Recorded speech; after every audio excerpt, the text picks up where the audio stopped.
feelings ko na tinatago sa'yo, oh.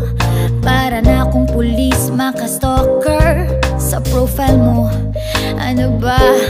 Pero nang makita ko kahapon, post mong may kasama